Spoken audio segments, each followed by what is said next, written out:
और एक और बात आज हम आपको बताना चाहते हैं जो कि शायद आपको नहीं पता होगी। भारत की सरकार ने रशिया की सरकार से और यूक्रेन की सरकार से लगातार वो बातचीत कर रही है, और जब ये युद्ध कल हो रहा था खार्किव में, तो 6 से 8 घंटे तक भारत के कहने पर इस युद्ध को बीच में रोक दिया गया था। इसमें सीज फायर का एक विंडो दिया गया, और वो इसलिए दिया गया ताकि भारत सरकार के कहने पर 6 से 8 घंटे इस युद्ध को रोक दिया जाए, और उस दौरान भारत के जो नागरिक वहां पर फंसे हुए हैं वो किसी भी तरीके से वहां से जल्दी से निकाले जा सकते हैं। भाषण कुछ ज्यादा नहीं हो गया ये? मतलब कुछ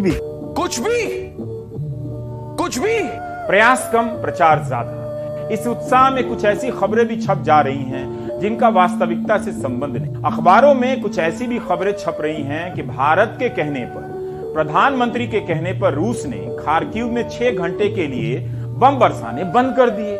क्या किसी ने ध्यान दिया कि रूस इतनी मेहरबानी कर ही रहा है, तब फिर सूमी में बमबारी क्यों नहीं बंद कर रहा? प्रधानमंत्री की बातचीत के बाद विदेश मंत्रालय ने जब 2 मार्च को प्रेस रिलीज जारी की, उसमें तो ऐसा कुछ नहीं लिखा था। इतना ही लिखा था कि दोनों नेताओं ने भारतीय नागरिकों के निकाले जाने को लेकर बात की, लेकिन सबने अपनी अपनी तरफ से कुछ और जोड़ दिया।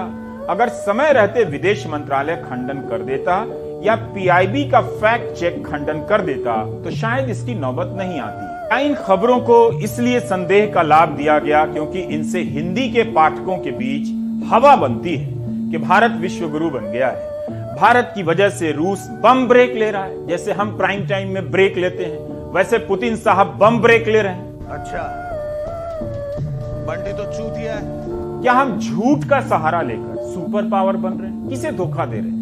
आखिर कैसे मुमकिन है कि प्रधानमंत्री वाराणसी एयरपोर्ट पर बैठकर बच्चों से बात कर रहे हैं? क्या यह बताने के लिए कि सब कुछ सामान्य हो चुका है? जो बच्चे खुद से यूक्रेन के भीतर से निकलकर सीमाओं पर पहुंचे हैं, उनसे शुक्रिया कहलवाने के लिए यह सब हो रहा है?